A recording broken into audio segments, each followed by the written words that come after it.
Trent Robinson wants enforcer Spencer Leniu to play the role of bodyguard for his halves in tomorrow's big clash with the Bulldogs.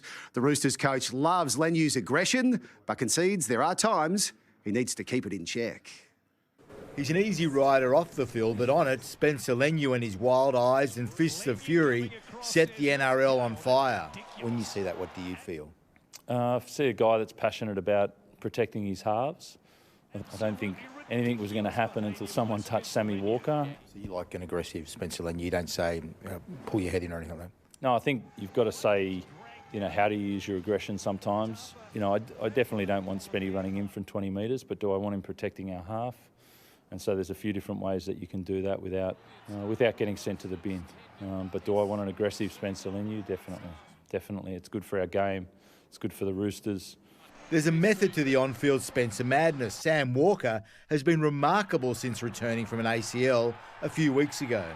You think the timeout maybe taught him to look at the game in any different way? Look, I think ACL always does that. Anybody that's had an ACL will always get a bit more of a bird's eye view on how the game should be played, and especially in a half position, that's a benefit. And it wasn't just his awareness that grew. He's a small little white kid, so he was able to get some strength in, shoulders and back and, legs and all of that during this period. So all of that helped, and we know that Sammy's only going to get better and better.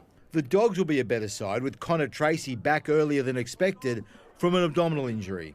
It was sort of an uncommon injury, which was tricky at the start, but he recovered really quickly and felt really good early in the week and last week. So, yeah, I think it's been good. It's been good for him to sit in the coach's box the last couple of weeks and see what we're seeing, and hopefully that helps his development as well. Danny Weidler, 9 News. Well, it's still unclear if Jake Trbojevic will play again this year following the veteran's third concussion of the season.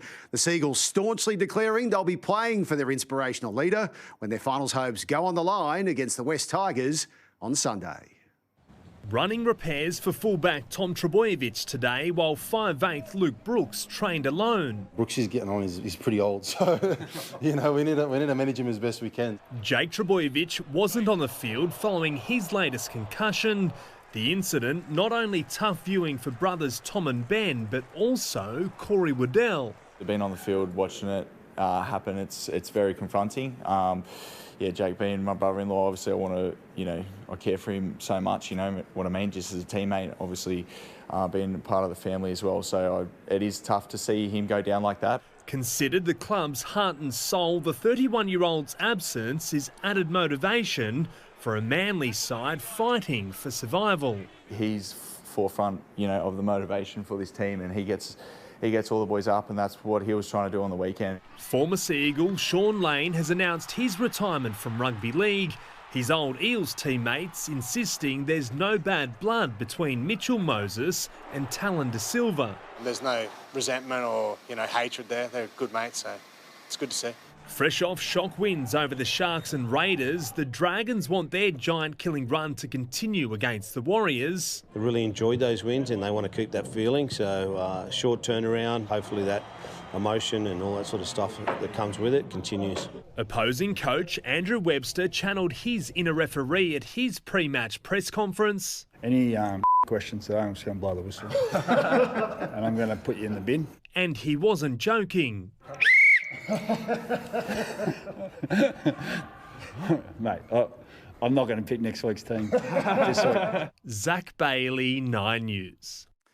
Payne Haas has played his last game for the Kangaroos, with confirmation he'll switch his international allegiance to Samoa this year.